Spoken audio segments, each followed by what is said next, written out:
اس کے جانے کے بعد اقبال بولا، یار عمران بڑے پرلے درجے کٹھور ہو تم، اس نے مجھے گاڑی کی چابی دی ہے، کم از کم آج تو اسے خوش کر کے بھیجنا تھا۔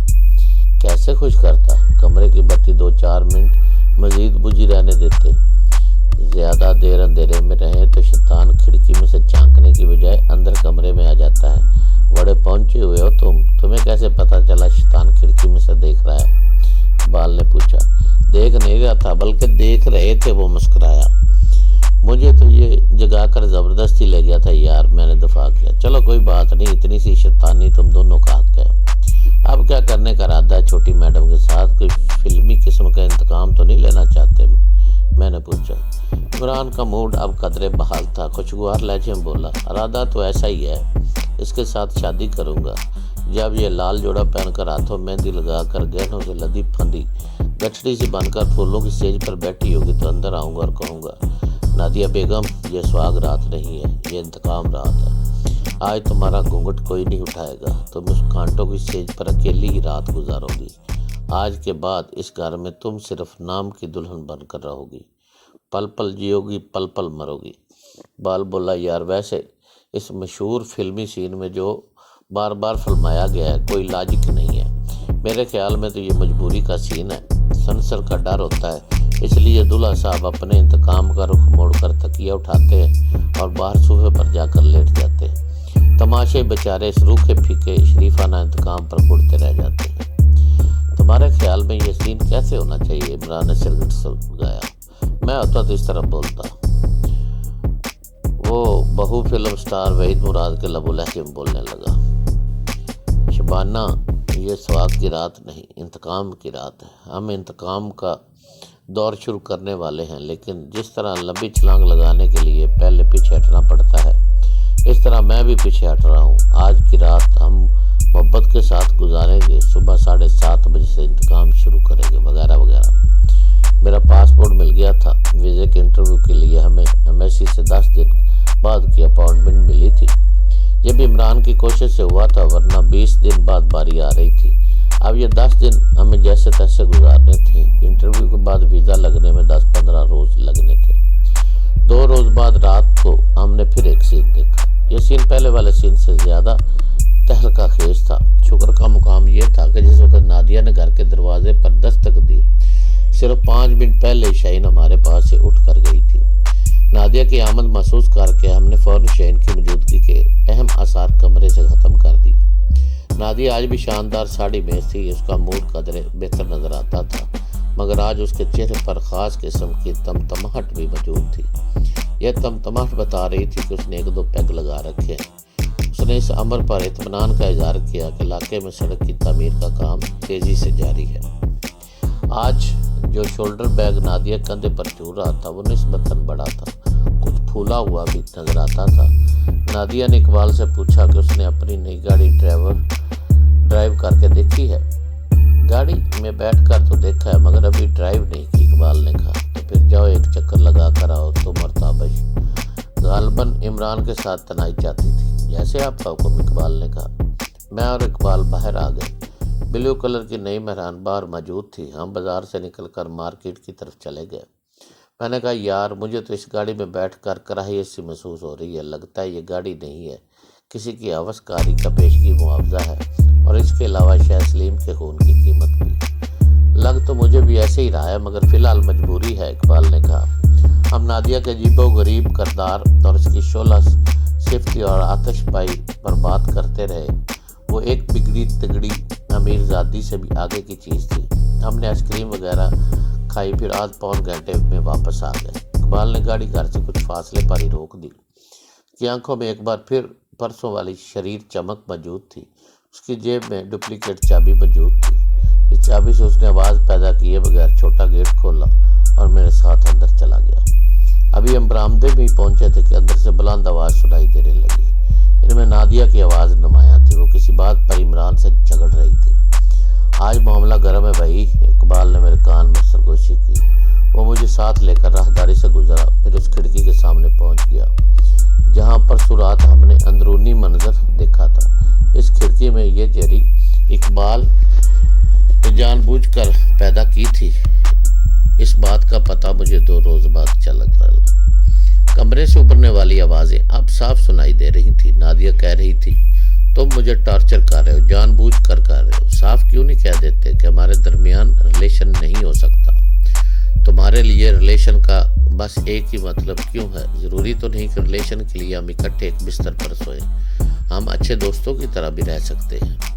یہ سب کہنے اور سننے کی باتیں عمران، وہ بڑک کے بولی، حقیقت یہ ہے کہ تم نے ابھی تک مجھے سلیم کے لیے معاف نہیں کیا۔ تمہارے دل میں وہی گرا پڑی ہوئی ہے، اس کا دکھ سینے میں لے کر بیٹھے ہو۔ میری طرف دیکھتے ہو تو تمہاری آنکھوں میں نفرت چمک اٹھتی ہے۔ نادیہ کی آواز بہکی ہوئی تھی۔ بنارسی ساڑی کا چمکیلا پلو اس کے کندھے سے ٹلک گیا تھا۔ مختصر بلاؤز اس کے جسم کو نمایاں کر رہا تھا۔ تم غلط سمجھ رہی ہو، میں غلط نہیں سمجھ رہی۔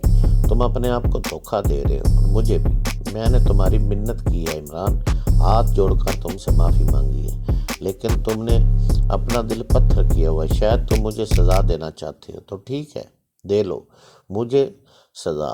تمہاری محبت کے لیے میں سب کچھ جھیلنے کو تیار ہوں۔ ٹھیک ہے، مجھ سے غلطی ہوئی، میں نے سلیم کو مارا پیٹا، تو تم اس کا بدلہ لے لو مجھ سے۔ میں دل سے کہتی ہوں مجھ سے بدلہ لو۔ اس کا گلا رند گیا۔ وہ بڑے جذباتی انداز میں اپنے شولڈر بیگ کی طرف بڑھی۔ اس کی زپ کھول کر اس نے اندر سے ایک چیز نکالی۔ پہلے تو مجھے سمجھنے میں دشواری ہوئی، پھر پتہ چلا یہ موٹے ربڑ کے پائپ کا قریباً 3 فٹ لمبا ٹکڑا ہے۔ اس پائپ کے گرد آہنی تار لپٹا ہوا ہے۔ اس نے یہ پائپ عمران کی گود میں پھینک دیا۔ اس نے اپنے بلائی جسم سے ساڑی ہٹا دی۔ اب وہ مختصر بلاؤز میں تھی۔ وہ گھٹنوں کے بل عمران کے سامنے گر گئی۔ لو، مار لو مجھے، جس طرح میں نے اسے مارا تھا۔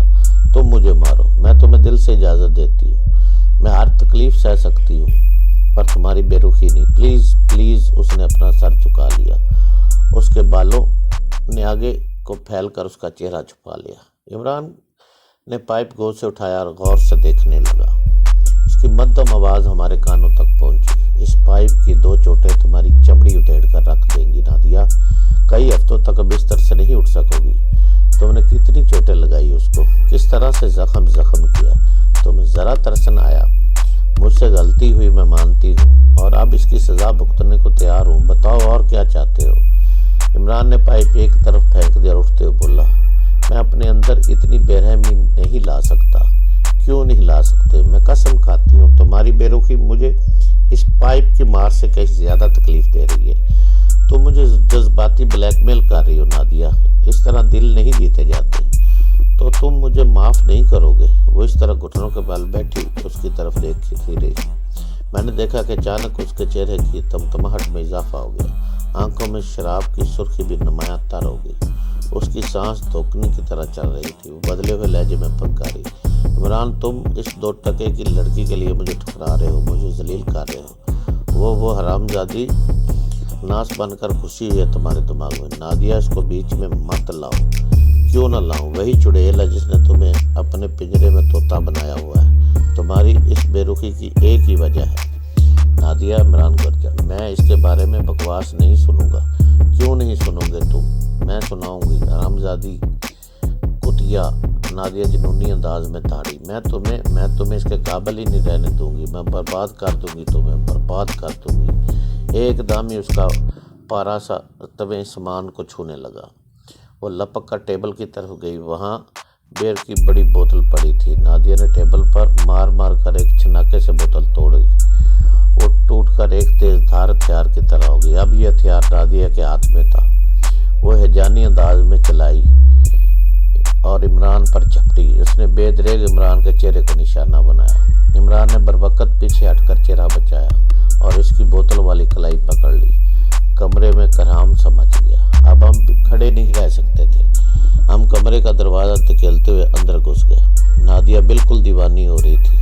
وہ عمران پر گالیوں کی بچھاڑ کر رہی تھی اور اپنے لمبے ناخنوں سے اس کا چہرہ نوچنے کی کوشش کر رہی تھی۔ اس پر ٹانگیں چلا رہی تھی اور اب اسے اپنے کپڑوں کا کچھ ہوش نہیں تھا۔ اس کا بلائی جسم تو نیم مریاں ہو چکا تھا۔ اب لگتا تھا کہ اس کی ساڑی زرعی جسم سے بھی اس کا ساتھ چھوڑ جائے گی۔ ہم نے مل کر اسے بمشکل سنبھالا۔ عمران نے اس کے منہ پر 2 زوردار تھپڑ رسید کیے۔